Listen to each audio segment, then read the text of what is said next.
Friends நீங்கள் பார்க்குறது தான் பார்த்தீங்கன்னா ஹைப்ரிட் மனோரஞ்சன் சொல்லுவாங்க. இதில் வந்து பார்த்தீங்கன்னா கனக செண்பகன்னு சொல்லுவாங்க, லாங்கின்னு சொல்லுவாங்க. இந்த பூக்களே பார்த்தீங்கன்னா இந்த மாதிரி தான் இருக்கும். இதில் வந்து பார்த்தீங்கன்னா அவ்வளோ பூக்கள் பூக்குங்க. ஒரே செடியில் வந்து பார்த்தீங்கன்னா 100 பூவா இல்லை 500 பூ 1000 பூ பூக்கக்கூடிய ஒரு செடி தாங்க இது. நீங்கள் டெய்லி சாமிக்கு பூஜை பண்ணணும் அப்படின்னு ஆசைப்பட்டீங்கன்னா தாராளமாக ஒரு வீட்டில் இந்த செடி கண்டிப்பாக இருக்கணுங்க. இல்லை எனக்கு வாசனைக்காக இருக்கணும், ஒரு அழகுக்காக இருக்கணும், இல்லை மூலிகைக்காக யூஸ் பண்ணணும். ஏன்னா பார்த்தீங்கன்னா ஏர் ஆயிலெலாம் தயாரிக்கிறது நிறைய பயன்படுத்துகிறாங்க. ஃபஸ்ட்டு வந்து பார்த்தீங்கன்னா இந்த மாதிரி க்ரீன் கலரில் கொட்டையாக இருக்குங்க பாரு, க்ரீன் கலர் இருக்கா, அப்புறம் லைட்டு வந்து எல்லோ கலராக மாறும். இது ஃபுல் எல்லோ கலராக மாறும் போது தான் அந்த ஃப்ராக்ரன்ஸ் வரும். அது ஈவினிங் டைமில் தான் அது வாசனை இருக்குங்க. இந்த மாதிரி கிளிப்பாக இருக்கும், நல்லாயிருக்கும். ஒரு தலைக்கு ஒரு பூ வச்சுட்டு போனால் கூட ரோட்டில் நடந்து பாருங்கள், அந்தளவுக்கு வாசனை இருக்கும். ஓகேனா ஒரு சூப்பரான நறுமணம் உள்ள ஒரு பூ, வாசனை உள்ள பூ. ஓகேனா பெஸ்ட்டு ஃப்ராக்ரன்ஸான ஒரு ஃப்ளவரு.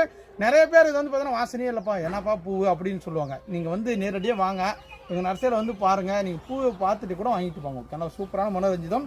ஏன்னா பார்த்தீங்கன்னா மற்ற மனோரஞ்சனில் செடி நல்லா பெருசாகி தான் உங்களுக்கு பூ பூக்கும்.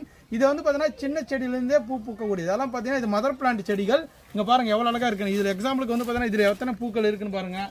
இங்கே பாருங்கள், இதெல்லாம் கொத்து அங்கே பாருங்கள் பூக்கள். இங்கே பாருங்கள் கொத்தா பூக்கள், எல்லாமே கொத்தா அங்கே பாருங்கள் லைனாக எத்தனை பூக்கள் இருக்குன்னு. அவ்வளோ அருமையாக இருக்கும். சாமிக்கு பூஜைக்கு எல்லாத்துக்கும் யூஸ் பண்ணுறதுக்கு. உங்களுக்கு யாருக்கெல்லாம் தேவைப்படுச்சுன்னா தொட்டிலே வச்சு வளர்த்துக்கலாங்க. மெயினாக வந்து பார்த்தீங்கன்னா ஒரு சின்ன ஒரு க்ரோ பேக்கோ தொட்டியில் வச்சு வளர்த்துக்கலாம். தாராளமாக ஈஸியாக லோவான மெயின்டெனன்ஸு, எந்த ஒரு பராமரிப்புமே இல்லை. தண்ணி மட்டும் நார்மலாக ஊற்றினாவே போதும். நல்ல பராமரிப்பு வரக்கூடிய லாங்கி செடி. பிளான்ட் ஹைட் வந்து பார்த்தீங்கன்னா ஒரு 4 அடிக்கு மேலே டு 5 அடி வரைக்கும் அவைலபிள் இருக்குது. வேணும் மக்களவங்க வாட்ஸ்அப்பில் கனெக்ட் பண்ணி புக் பண்ணிக்காங்க. மறக்காமல் நம்ம பேஜை ஃபாலோ பண்ணிக்கோங்க.